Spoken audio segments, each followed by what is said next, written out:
안녕하세요. 수학을 가르치는 김경준입니다. 오늘은 2026년 1학년 1학기 피문고등학교 1학년 기말고사 수학 어떻게 출제됐는지 함께 분석해 보겠습니다. 제 소개를 간단히 하면요. 저는 피문고를 졸업하고 서울대 수학교육 학사 석사를 받고 피문고등학교 학생들을 전담해서 가르치고 있습니다. 먼저 총평을 하고요. 그리고 다가오는 여름방학 안내를 간략하게 드리면서 마무리를 하겠습니다.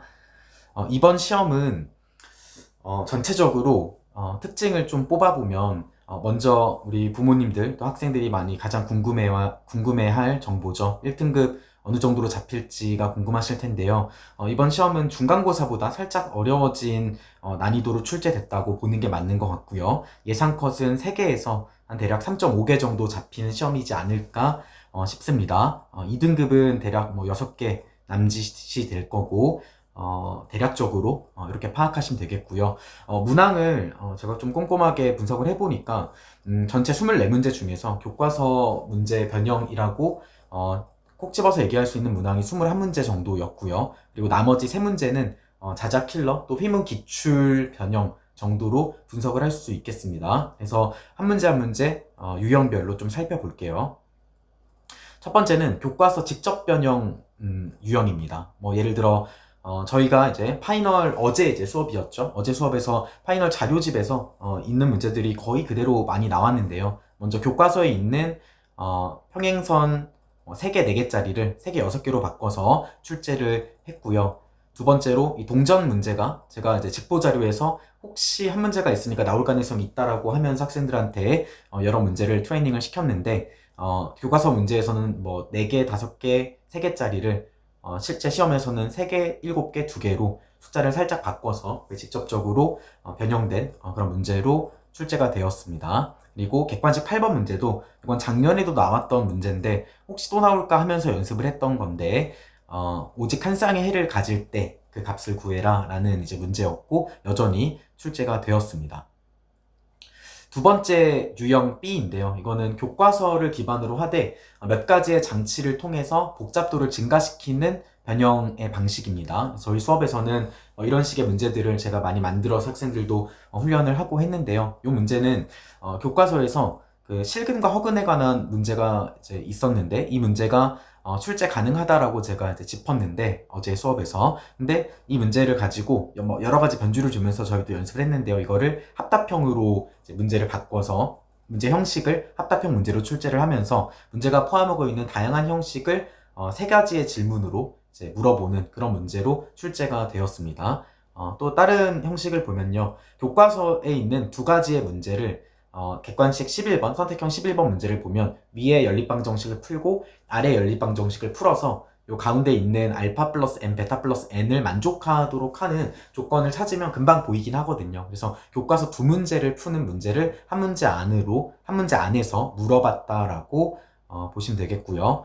또 저희 수업에서 이제 어제 봤던 건데 이 한붓 그리기 문제가 교과서에 딱 한 문제가 있습니다. 그래서 이 그림을 살짝 바꿔서 살짝 응용돼서 낼 수 있을 것 같다라고 하면서 어제 수업에서 연습했던 문제가 오늘 시험에서도 이 그림이 살짝 가운데 이제 2줄이 생기면서 이제 왔다 갔다 하는 경우들이 추가가 되면서 문제가 좀 어려워지긴 했는데 어쨌든 기반은 교과서 그림을 기준으로 해서 복잡하게 변형하면서 난이도를 증가시켰고 원본 문제를 풀어본 친구들은 이게 뭐 왼쪽으로 도냐 오른쪽으로 도냐 그리고 어딜 먼저 가냐 등을 기준으로 경우를 좀 촘촘히 나눠서 푸는 살짝 까다로운 문제로 출제가 되었습니다. 자, 그 다음에 단답형 7번 문제 같은 경우는 단답형 7번 문제 같은 경우는 이거는 이제 세 번째 유형입니다. 이게 휘문 기출을 기반으로 해서 기출에 나왔던 소재가 나오기도 하고요. 그리고 기출의 스타일을 반영하되 자작 킬러 문제로 출제된 문제들이 있는데 일단 이 단답형 7번 같은 경우는 이 휘문 기출에 여러 번 나왔던 3의 배수, 뭐 6의 배수와 같은 소재가 많이 나왔었는데 이게 이제 교과서에서는 2의 배수죠. 2의 배수가 아니다라는 조건, 이 홀수 조건이 있는 문제가 있는데 이걸 기반으로 해서 일반화하여 얘를 이제 3의 배수, 4의 배수로 또 6의 배수로 트는 문제들이 있었는데 이 4의 배수는 그동안은 안 나왔었습니다. 그래서 어제 수업에서 설마 이번에는 4의 배수가 나올까 하면서 제가 파이널 1회 단답형 7번으로 냈던 문제가 이번 시험에서 오늘 봤던 시험에서 이 3의 배수와 또 4의 배수를 물어보는 단답형 7번 문제로 문항 번호도 똑같이 이렇게 이제 출제가 되었습니다. 그래서 이 4의 배수나 3의 배수는 나머지를 기준으로 분류한다라는 것을 확인하면 계산이 좀 양이 많긴 한데 그럼에도 불구하고 그렇게 어렵지 않게 풀었을 것 같습니다. 자, 그 다음에 선택형 13번 문제 같은 경우는 이거는 이제 휘문에 많이 나왔던 소재예요. 그래서 연립부등식 정수의 개수에 관한 문제는 출제가 유력하다라고 제가 어제 파이널 자료집에서 강조를 했던 문항인데 요 정수개수 문제가 또 여전히 13번 문제로 출제가 됐습니다. 그래서 이 상황도 주어진 상황을 분석하면 교집합의 정수해는 k 플러스 2랑 k 플러스 3이 될 수밖에 없고 그래서 대입해서 연립 1차 부등식을 두 개 풀면 답이 이제 질문을 이제 답을 하려면 교집합의 개수랑 교집합이 아닌 거의 개수를 해서 답을 내면 금방 낼 수 있습니다. 그래서 어쨌든 13번 문제가 생각보다 좀 까다로운 문제였지만 여전히 휘문 기출에 많이 나왔던 그런 소재의 문제로 출제가 되었습니다.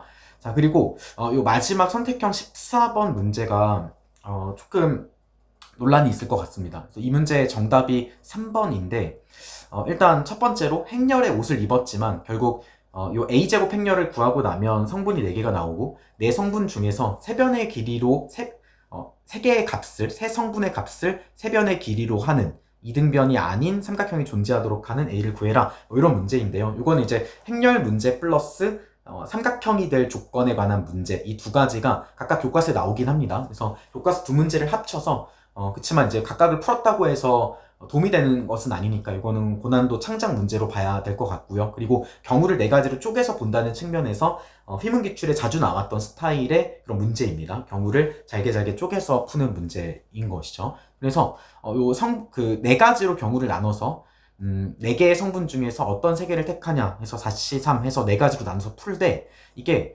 지금 1번과 2번 경우에서는 나올 수가 없고요. 3번 경우를 풀면 삼각부등식을 쓰면 A값이 90, 11이 나옵니다. 그래서 학교에서 발표한 답은 90, 11 하면 정답이 선택지 3번이 되는 것이죠. 그래서 90, 11이 각각 이등변 삼각형이 아닌 것은 대입해보면 이제 알 수 있고, 그런데 이제 문제는 뭐냐면 마지막 4번째 상황이거든요. 그래서 첫 번째 1,1 성분을 제외한 나머지 3개의 성분을 세변으로 하는 삼각형이 될 조건을 찾아보면 이 A 값이 23에서 30까지 다 나옵니다. 그래서 실제로 우리 학생들은 이 A에다가 23을 대입해보고 24를 대입해봐서 주어진 조건을 만족하는지 확인해보면 삼각형이 되거든요. 그러니까 30을 훌쩍 넘어버리는 것이죠. 그래서 이 선택형 14번은 저도 요리조리 좀 뜯어보고 다시 한번 분석해보고 좀 철저하게 검증해서 다시 영상을 좀 찍도록 하겠습니다. 이거는 학교가 어떻게 대처할 것인지 좀 기다려봐야 될 것 같고 좀 논란의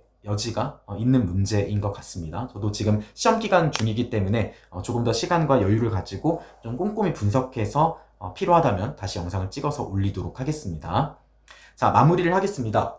이번 기말고사는 예상한 것처럼 중간고사보다 살짝 어려워진 기말고사가 됐어요. 1등급 컷이 중간고사 때는 2개였는데요. 이번 컷은 대략 3개 정도로 예상이 됩니다. 시험이 이제 다음 주 월요일에 휘문 친구들이 끝나게 됐는데 끝난 다음에 조금 며칠은 좀 휴식 시간을 가지면서 충전을 하시고요. 그 다음에 이제 한 2주 뒤면 여름방학이 7월 17일 지나서 이제 19일쯤에 여름방학을 합니다. 그래서 이 여름방학은 거의 유일한 역전의 시간입니다. 그래서 우리는 7월 14일부터 시험이 끝난 다음에 정비 시간을 갖고요. 7월 14일 화요일에 개강을 하면서 공수2 2학기 과목이죠. 공수2 전체를 한 바퀴를 꼼꼼하게 한 달 동안 공부하는 과정을 저희 화목 저녁 정규반에서 진행을 할 거고요. 그 다음에 지금 현재 고1 친구들이 여름방학 때 반드시 해야 되는 가장 중요한 선행 과목이죠. 대수입니다. 그래서 대수를 월수금 오전 9시부터, 그 다음에 오후 5시까지, 오전 9시부터 오후 5시까지 이 몰입 특강으로 준비를 했습니다. 그래서 대수를 한 번 정도 공부한 친구들을 대상으로, 혹은 한 번 공부하지 않았더라도 좀 열심히 대수 해보겠다 하는 친구를 대상으로 대수 실력반 특강을 준비해놨고 7월 11일 토요일에 이제 설명회를 개념상상에서 할 예정이니까 참고해 주시면 되겠습니다. 자, 이상으로 분석 영상은 간단히 마치고요. 시험이 끝난 뒤에 저도 이제 이어지는 직보 일정들이 있고 수업 준비를 좀 해야 되기 때문에 시간은 요 정도로 이제 쓰도록 하고요. 이후에 이제 필요하면 주요 문항 해설이나 전문항 해설 등을 여러분들이 요청하시면 저도 찍어서 조금 더 자세한 내용은 그때 나누도록 하겠습니다. 감사합니다.